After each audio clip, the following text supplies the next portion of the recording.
1755. Un autre écrivain commence à faire parler de lui. Leur polémique va devenir une sorte de symbole de ce siècle de réflexion. C'est Jean-Jacques Rousseau. Jean-Jacques Rousseau écrit, pour répondre à des concours littéraires, un discours sur l'origine de l'inégalité entre les hommes et un discours sur les sciences et les arts. Dans ces discours, il explique que pour lui, les sciences et les arts n'améliorent pas le sort des hommes, que l'état de nature est bien meilleur et que c'est la civilisation qui a créé l'inégalité sociale. Voltaire va s'en donner à cœur joie en lui répondant dans une lettre très ironique où il l'invite à venir brouter l'herbe de son domaine avec ses vaches et ses brebis. Vous en avez un extrait à gauche. Rousseau ne le prend pas trop mal, car beaucoup plus jeune que Voltaire, il est un de ses fervents admirateurs. Il répond cependant sans lâcher prise. C'est ce que vous voyez sur la droite. En fait, tout oppose ces deux écrivains. Voltaire pense que l'homme est né mauvais et que c'est la société et la civilisation qui l'améliorent. Rousseau pense que l'homme est né bon et que c'est la société qui le dégrade. Ils vont s'affronter par écrit pendant 20 ans. Ils ne se rencontreront jamais.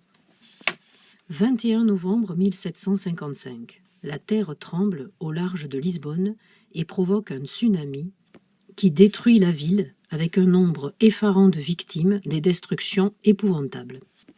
Voltaire, terriblement affecté, écrit un poème très pathétique, pas du tout ironique, où il met en cause la providence. Ô malheureux mortel, ô terre déplorable, ô de tous les mortels, assemblage effroyable, d'inutiles douleurs, éternel entretien, philosophe trompé qui criait « tout est bien ». Accourez, contemplez ces ruines affreuses, ces débris, ces lambeaux, ces cendres malheureuses, ces femmes, ces enfants l'un sur l'autre entassés, sur ces marbres rompus, ces membres dispersés.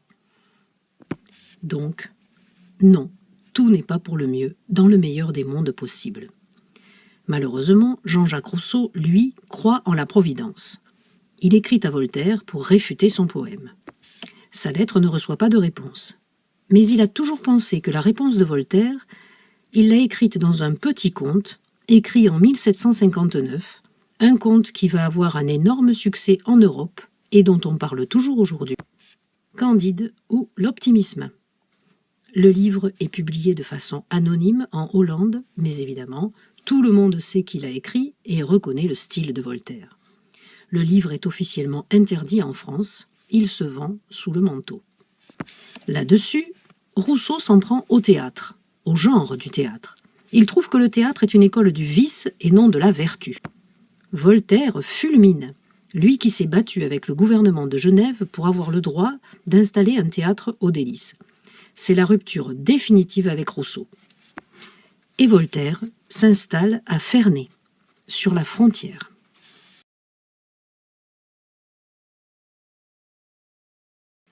À peu près au même moment, à Versailles, un fou, Damien, tente d'assassiner le roi Louis XV avec un couteau. Blessure sans gravité. Son supplice va être épouvantable. Voltaire va le décrire dans son Histoire du Parlement de Paris.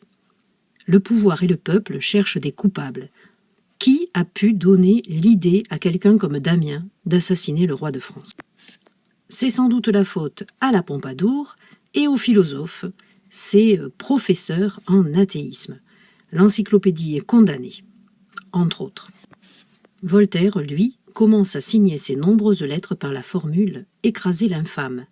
L'infâme, c'est le fanatisme religieux, et il va mener une campagne d'écrits satiriques, de pamphlets, contre tous les ennemis des philosophes, quelles que soient leurs différences de talent. Que ce soit les jésuites, Rousseau, Pompignan, Palissot. Un de ses ennemis préférés, c'est Fréron. Voici un petit quatrain qui est resté célèbre. L'autre jour, au fond d'un vallon, un serpent piqua Jean Fréron. Que croyez-vous qu'il arriva? Ce fut le serpent qui creva. En fait, Voltaire, qui a lu Montesquieu, dont vous voyez le portrait à gauche, Voltaire donc voudrait que les pouvoirs soient entièrement séparés, et notamment le pouvoir religieux séparé du pouvoir politique. Très connu dans l'Europe entière, On sait que Voltaire ne supporte pas les injustices et que son écriture a du pouvoir. Sans doute est-ce pour cela que Pierre Calas va le rencontrer pour lui exposer le scandale qui a touché son père, Jean, et sa famille à Toulouse. Nous sommes en 1761, Voltaire a 68 ans. Il va s'engager dans une campagne d'information et de lutte qui va l'occuper 4 ans et qui va devenir l'affaire Calas. Mais qu'est-ce que c'est que cette affaire Calas? Jean Calas est un marchand d'étoffes. Il a 64 ans. Il vit à Toulouse avec ses enfants. Un seul problème, il est protestant dans une ville ultra-catholique, dans un pays en crise économique. On retrouve son fils aîné étranglé chez lui le 13 octobre 1761. Monsieur Calas est accusé d'avoir tué son fils parce que celui-ci voulait se convertir au catholicisme. Et malgré toutes les incohérences du procès, Jean Calas est condamné à mort. Il est donc torturé, roué, c'est-à-dire qu'on l'attache à une roue et qu'on lui brise toutes les articulations et les membres à coups de bâton. C'était la peine de mort normale en France.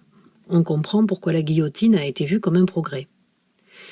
Jean Calas meurt en clamant son innocence. Sa famille est déchue, les filles n'ont plus le droit de se marier. Le fils n'a plus le droit de toucher à ses biens. Voltaire reprend tout le procès et y voit un exemple du fanatisme catholique des juges. Il repère les incohérences, conclut qu'il aurait fallu au moins supposer un suicide ou un règlement de compte au lieu de s'acharner sur des préjugés. Afin d'obtenir la révision du procès, Voltaire publie en 1763 l'ouvrage Traité sur la tolérance à l'occasion de la mort de Jean Calas, tandis que la famille obtient un entretien à Versailles auprès de Louis XV. Après 2 ans d'instruction, le Conseil du roi casse l'arrêt du Parlement de Toulouse. Le tribunal des requêtes réhabilite la mémoire de Jean Calas et acquitte tous les autres accusés. C'est la première fois qu'un écrivain intervient concrètement dans la marche de la justice. Ce ne sera pas la dernière. Les Sirven, famille protestante suisse, sont accusés d'avoir tué leur propre fille retrouvée morte dans un puits. Condamnés à être pendus, ils se réfugient à Ferney. Celui qu'on appelle le patriarche de Ferney remet en route l'enquête et permet aux Sirven d'échapper à la mort. Tout ce qu'il a accumulé comme réflexion, exemples, lectures, donne à Voltaire l'envie d'écrire une encyclopédie, mais qui tiendrait dans la poche, contrairement à celle de Diderot. Ce sera le dictionnaire philosophique portatif. Tous les articles ne sont pas forcément très encyclopédiques. Il écrit aussi un pamphlet, anonyme, contre Rousseau. Il accuse Rousseau d'avoir écrit un traité d'éducation, Émile, alors qu'il a abandonné tous ses enfants. Rousseau en devient moitié fou, lui qui était déjà poursuivi pour ses œuvres, la plupart interdites. Une dernière affaire va occuper l'année 1766 pour Voltaire, celle du chevalier de la Barre. Dans la ville d'Abbeville, en Picardie, un crucifix est profané. On accuse le jeune chevalier de la Barre qui aurait chanté des chansons obscènes devant une procession de moines. On l'arrête, on le condamne à la torture, à avoir la langue arrachée, être roué, brûlé pour les griefs suivants. Avoir passé à 25 pas d'une procession sans ôter son chapeau qu'il avait sur sa tête, sans se mettre à genoux. Avoir chanté une chanson impie. Avoir rendu le respect à des livres infâmes, au nombre desquels se trouvait le dictionnaire philosophique du sieur Voltaire. En fait, après la torture des brodequins, on renonce à lui arracher la langue. On lui cloue sur le torse le livre de Voltaire et il est décapité avant que son corps ne soit jeté au feu. Le chevalier de la Barre avait 20 ans. Voltaire est atterré et il ajoute à son dictionnaire philosophique l'article torture où il dénonce cette pratique d'un autre âge. 1774. Louis XV meurt, Louis XVI devient roi avec sa belle épouse Marie-Antoinette. Voltaire, toujours à Ferney, est maintenant très âgé. Il a 81 ans. Vous le voyez à gauche en train de se déshabiller, à droite en train de raconter des contes à ses paysans. Notre vieillard continue à écrire en effet des contes philosophiques aux multiples péripéties et qui n'ont toujours pas perdu de leur fraîcheur aujourd'hui. Ce sont les aventures de l'ingénu, cet Indien Huron qui vient visiter la France, ou l'homme aux 40 écus, la princesse de Babylone. Il agit également de façon très concrète pour les gens qui habitent sur ces terres et autour à Ferney. Il obtient par exemple du ministre Turgot la suppression de la gabelle, l'impôt sur le sel, pour sa région. Tandis que sa nièce, Madame Denis, s'occupe des invités très nombreux à Ferney, dont vous voyez ici une peinture d'un des intérieurs.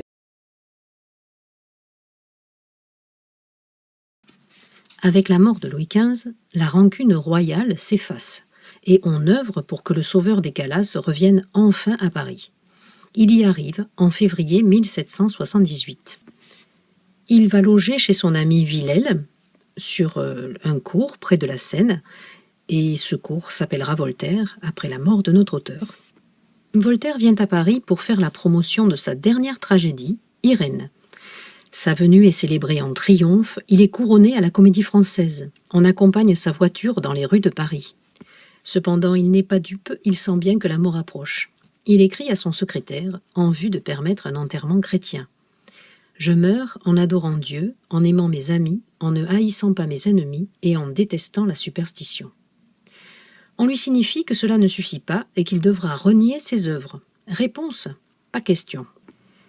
La maladie gagne le combat le 30 mai. Voltaire meurt à 83 ans. Son neveu, qui est abbé, a l'idée de l'enterrer provisoirement dans une petite abbaye près de Troyes. Le corps de Voltaire est embaumé, installé assis, tout habillé et bien ficelé avec un serviteur, dans un carrosse qui arrive à l'abbaye le lendemain après-midi.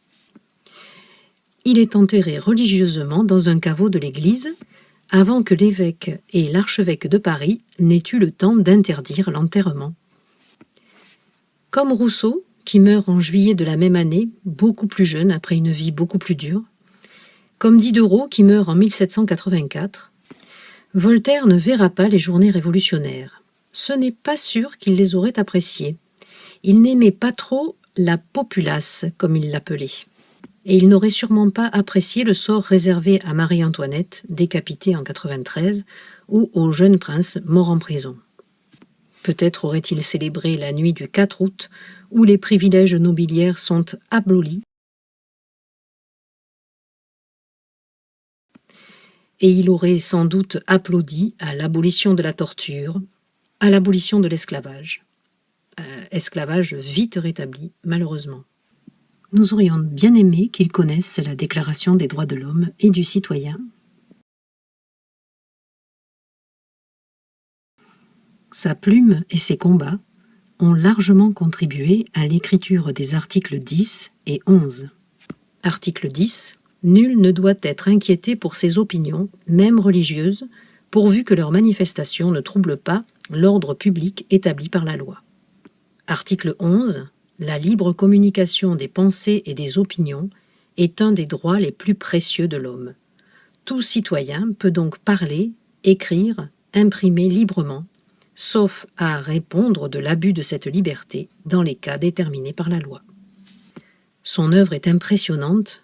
Ici, vous avez la première des 19 pages de titres des œuvres complètes de Voltaire. Les cendres de Voltaire seront transférées au Panthéon en 1791. La monarchie absolue a été abolie, nous sommes dans une monarchie parlementaire. Voltaire est le premier écrivain à entrer au Panthéon, ce temple des grands hommes de la République qu'il a contribué à fonder.